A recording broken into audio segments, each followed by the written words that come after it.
পত্নীৰ বাবে কি কৰা নাছিল স্বামীয়ে আনৰ চকু লাগিব বুলিও পত্নীক লুকুৱাই ৰাখিছিল স্বামীয়ে কিন্তু পত্নীয়ে নুবুজিলে স্বামীৰ মৰম সেই স্বামীৰ বুকুখন খুদা কৰি পত্নী পলাই গ'ল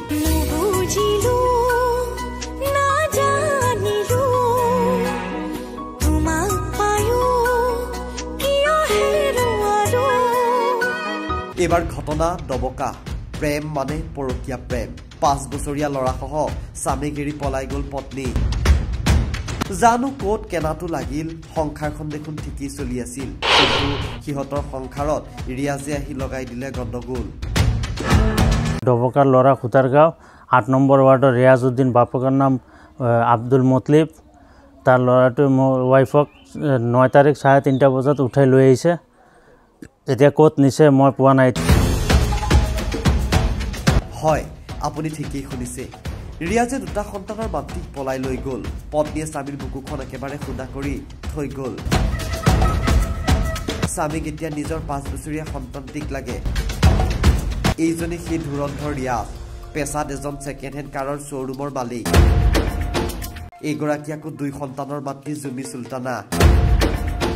ৰিয়াজৰ ভয়ত স্বামীয়ে পত্নীক নি ৰাখিছিল নলবাৰী নিজ শাহুৱেকৰ ঘৰত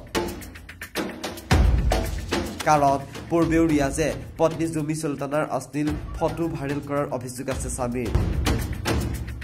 যাৰ বাবে স্বামীয়ে পূৰ্বেও উচ্চতম ন্যায়ালয়ৰ দ্বাৰস্থ হৈছিল কিন্তু যোৱা 9 তাৰিখে যি ভয়ৰ বাবে পত্নীক নি নলবাৰীত ৰাখিছিল সেয়াই হ'ল মানে ৰিয়াজে পত্নীসহ 5 বছৰীয়া সন্তানক পলাই লৈ গ'ল নিৰাশ নিৰূপায় হাহাকাৰ এতিয়া স্বামী বিশ্বাসৰ পত্নীয়ে যেতিয়া এনে কাম কৰে সঁচাই দুখ লাগেই দিয়ক মানে মই তো 5 নম্বৰ ৱাৰ্ডৰ বাসিন্দা ইয়াতে কাম কাজ কৰোঁ তাতে থাকোঁ তাৰপিছত মই নলবাৰীত মোৰ ওয়াইফক ৰাখিছিলোঁ মোৰ ছোৱালী এটা ল'ৰা এটা তাতে ৰাখিছিলোঁ ৰাখাৰ পিছত দবকাৰ ল'ৰা খুতাৰগাঁও 8 নম্বৰ ৱাৰ্ডৰ ৰিয়াজউদ্দিন বাপকৰ নাম আব্দুল মতলিব তাৰ ল'ৰাটো মোৰ ওয়াইফক 9 তাৰিখ 3:30 বজাত উঠাই লৈ আহিছে এতিয়া কোট নিছে মই পোৱা নাই এতিয়া মোৰ হাউৰবুৰীয়ে এজাৰ দাখিল কৰিছে বেলচৰ থানাত দাখিল কৰাৰ পিছত এতিয়া ব্যৱস্থাটো ল'ব লাগে মাকৰ ঘৰত আছিলে মানে এই তাৰ আগতে এটা কেছ দিছিলোঁ তাক এই এনেকুৱা ফটো ভাইৰেল কৰিছে তাৰপিছত তাৰ হাইকোৰ্টতো কেছ দিয়া হৈছিলে তাৰপিছত আকৌ সি এইবিলাক কৰা আৰম্ভ কৰিছে এইটো কাৰণে মই দবকাত মই থাকোঁ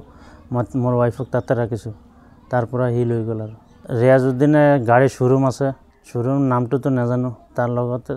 হেৰিৰ লগতে বিজনেছ কৰে হেৰি আমিৰৰ লগতে ছেকেণ্ড হেণ্ড গাড়ী বাইপাছত ডিপু বাইপাছত শ্ব'ৰুম আছে পলাই লৈ গৈছে মোৰ ল'ৰাটোক লৈ গৈছে 5 বছৰীয়া ল'ৰা 5 বছৰীয়া ল'ৰাটোক লৈ গৈছে মোৰ সন্তান দুটা ছোৱালীটো মানে টিউশ্যনত আছিলে ল'ৰাটো আৰু মোৰ ওয়াইফক লৈ গ'ল নাই নাই মোবাইলটো চুইচ অফ আছে এতিয়া মই মানে আইনৰ ব্যৱস্থা বিচাৰোঁ মানে মোৰ ল'ৰাটো লাগে আৰু দবকা থানাত গৈছোঁ কৈছে ইয়াত নহ'ব বেলচৰ থানাৰ পৰা হেৰি হ'ব লাগিব তেতিয়া হ'ব নিউজ ডেস্ক ৰিপোৰ্ট ই নিউজ প্লাছ